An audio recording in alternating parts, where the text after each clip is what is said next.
ಗುರುಭ್ಯೋ ನಮಃ. ಗಣಗಣಪತಿಯ ನಿಗೂಢ ಭವಿಷ್ಯ ಫಲ ಚಾನಲ್ಗೆ ಸ್ವಾಗತ. ಪ್ರಿಯ ವೀಕ್ಷಕರೇ, ಇದೇ ತಿಂಗಳು ಏಪ್ರಿಲ್ 17ನೇ ತಾರೀಕು ವೈಶಾಖ ಅಮಾವಾಸ್ಯೆ ಇದೆ. ಈ ಅಮಾವಾಸ್ಯೆಯಿಂದ ವೃಷಭ ರಾಶಿಯವರಿಗೆ ಯಾವುದೆಲ್ಲ ರೀತಿಯಲ್ಲಿ ಪರಿಹಾರಗಳು ಮತ್ತು ಅವರ ರಾಶಿಯಲ್ಲಿ ಏನೆಲ್ಲ ನಡೀತಾ ಇದೆ ಈ ವಿಡಿಯೋದಲ್ಲಿ ನಾನು ನಿಮಗೆ ತಿಳಿಸ್ಕೊಡ್ತೇನೆ. ಈ ವಿಡಿಯೋದಲ್ಲಿ ಇಷ್ಟ ಆದರೆ ಲೈಕ್ ಮಾಡಿ, ಹಾಗೆ ಶೇರ್ ಮಾಡಿ, ಹಾಗೆ ಕಮೆಂಟ್ ಮಾಡಿ. ಮೊದಲಿಗೆ ಈ ರಾಶಿಯವರಿಗೆ ಹಣಕಾಸಿನ ವಿಚಾರದಲ್ಲಿ ನೋಡೋದಾದರೆ, ದುಡ್ಡಿನ ವಿಚಾರದಲ್ಲಿ ನೋಡೋದಾದರೆ ನಿಮ್ಮ ಲಕ್ ಎತ್ತರ ಮಟ್ಟದಲ್ಲಿ ಇರುವಂಥದ್ದು ಕಾಣಿಸ್ತದೆ. ನಿಮಗೆ ಯಾವುದೇ ಬರುವಂಥ ಅಮೌಂಟು ನಿಮ್ಮ ಕೈಗೆ ಬಂದು ಸೇರುವಂಥದ್ದಾಗುತ್ತದೆ. ಆದರೆ ಅಮಾವಾಸ್ಯೆ ಕಳೆದ ನಂತರ ಖರ್ಚುಗಳು ಹೆಚ್ಚಾಗುತ್ತದೆ. ನಿಮ್ಮ ಭವಿಷ್ಯಕ್ಕೆ ಆದಷ್ಟು ಹಣಗಳನ್ನು ಕೂಡಿಡೋದು ಬಹಳ ಒಳ್ಳೆಯದು.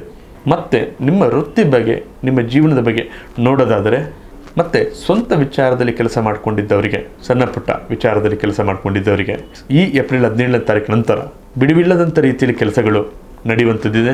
ಹೊಸ ಕಸ್ಟಮರ್ಗಳು ಸಿಗ್ತಾರೆ. ನೀವು ಕೊಟ್ಟ ಮಾತಿಗೆ ಕೆಲಸ ಮುಗಿಸಿಕೊಟ್ಟರೆ ಮಾರ್ಕೆಟಿನಲ್ಲಿ ನಿಮ್ಮ ಡಿಮ್ಯಾಂಡ್ ಹೆಚ್ಚಾಗುತ್ತದೆ.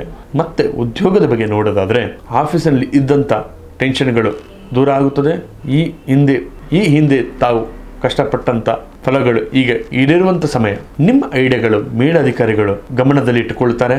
ಯಾರೆಲ್ಲ ನಿಮ್ಮ ಜೊತೆಗೆ ಕೆಲಸದಲ್ಲಿ ಇರ್ತಾರೆ ಅವರೊಟ್ಟಿಗೆ ಸ್ವಲ್ಪ ಎಚ್ಚರದವಾಗಿರಿ. ಇನ್ನು ನಿಮ್ಮ ಬಿಸ್ನೆಸ್ ಬಗ್ಗೆ ನೋಡೋದಾದರೆ, ಈ ಬಿಸ್ನೆಸ್ ಮಾಡೋರಿಗೆ ಈ ಏಪ್ರಿಲ್ 17 ಕಳೆದ ನಂತರ, ಅಮಾವಾಸ್ಯೆ ಕಳೆದ ನಂತರ ಹೊಸ ರೀತಿಯ ಆಲೋಚನೆಗಳು ನೀಡುತ್ತದೆ.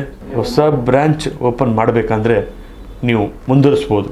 ನಿಮ್ಮ ಮಾತಿನ ಚಾತುರ್ಯತೆಯಿಂದ ನಿಮ್ಮ ಎಲ್ಲ ರೀತಿ ಕೆಲಸಗಳು ಮುಂದೂಡುತ್ತದೆ. ಮತ್ತು ನಿಮ್ಮ ನಗದು ವಿಚಾರದಲ್ಲಿ ಬಹಳಷ್ಟು ಗಮನವಿರಲಿ. ಇನ್ನು ನಿಮ್ಮ ಪ್ರೀತಿ ವಿಚಾರದಲ್ಲಿ ನೋಡೋದಾದರೆ, ಮತ್ತೆ ಈ ವೃಷಭ ರಾಶಿಯವರಿಗೆ ಪ್ರೀತಿಗಳಿಗೆ ಬಹಳ ಒಳ್ಳೆಯ ದಿನಗಳು. ಸಂಗಾತಿಯೊಟ್ಟಿಗಿದ್ದಂಥ ಗೊಂದಲಗಳು ಬಹಳಷ್ಟು ದೂರ ಆಗುತ್ತದೆ. ಒಬ್ಬರೊಬ್ಬರು ಬಹಳ ಚೆನ್ನಾಗಿ ಅರ್ಥ ಮಾಡಿಕೊಳ್ಳುತ್ತೀರ. ನಿಮ್ಮಿಬ್ಬರ ವಿಚಾರದಲ್ಲಿ, ನಿಮ್ಮಿಬ್ಬರ ಪ್ರೀತಿ ವಿಚಾರದಲ್ಲಿ ಇನ್ನೆಲ್ಲ ಯಾರಿಗೂ ಮದುವೆ ಆಗಿಲ್ಲ. ಈ ಏಪ್ರಿಲ್ ಕಳೆದ ನಂತರ ಮದುವೆಗಳು ಆಗುವಂಥ ಸಾಧ್ಯತೆಗಳಿದೆ. ಇನ್ನು ನಿಮ್ಮ ಕುಟುಂಬದ ವಿಚಾರ ನೋಡೋದಾದರೆ, ಇನ್ನು ನಿಮ್ಮ ಕುಟುಂಬದೊಟ್ಟಿಗೆ ಸಣ್ಣ ಪುಟ್ಟ ಟ್ರಿಪ್ಗಳು ಹೋಗ್ಬೋದು. ಆಸ್ತಿಗಳ ವಿಚಾರದಲ್ಲಿ ಜಗಳಗಳಿದ್ದರೆ ಆ ಹಿರಿಯರ ಸಮ್ಮುಖದಲ್ಲಿ ಬಗೆಹರಿಸುತ್ತದೆ. ತಾಯಿಯ ಕಡೆಯಿಂದ ನಿಮಗೆ ಬೆಂಬಲ ಸಿಗುತ್ತದೆ. ಇನ್ನು ನಿಮ್ಮ ಆರೋಗ್ಯದ ಬಗ್ಗೆ ವಿಚಾರ ನೋಡೋದಾದರೆ, ಆರೋಗ್ಯದ ಬಗ್ಗೆ ತುಂಬ ಕೇರ್ ಇರಲಿ. ಇನ್ನು ಊಟದ ಬಗ್ಗೆ ಸ್ವಲ್ಪ ಜಾಗ್ರತೆ ಇರಲಿ. ಹಾಗಾದರೆ ಎಣ್ಣೆ ಪದಾರ್ಥಗಳನ್ನು ಮತ್ತು ಹೊರಗಡೆ ತಿನ್ನುವಂಥ ಪದಾರ್ಥಗಳನ್ನು ಸ್ವಲ್ಪ ಎಚ್ಚರವಾಗಿರಲಿ. ಯಾವುದೇ ಆರೋಗ್ಯದ ಬಗ್ಗೆ ನೋಡಿದಾದರೆ ನಿರ್ಲಕ್ಷ್ಯ ಮಾಡಲಿಕ್ಕೆ ಹೋಗಬೇಡಿ. ದಿನವಾಗಲೂ ನೀವು ವಾಕಿಂಗ್ ಮಾಡೋದ್ರಿಂದ ನಿಮ್ಮ ದೇಹಕ್ಕೆ ಒಳ್ಳೆಯದು.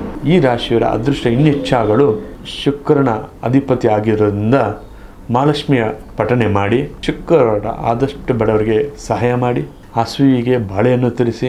ಇದು ಮಾಡೋದರಿಂದ ನಿಮ್ಮ ಕೆಲಸದಲ್ಲಿ ಅಡೆತಡೆಗಳು ದೂರ ಆಗುತ್ತದೆ. ಇದಾಗಿತ್ತು ವೃಷಭ ರಾಶಿಯವರ ವೈಶಾಖ ಮಾಸದ ಅಮಾವಾಸ್ಯೆಯ ಭವಿಷ್ಯ. ಇದು.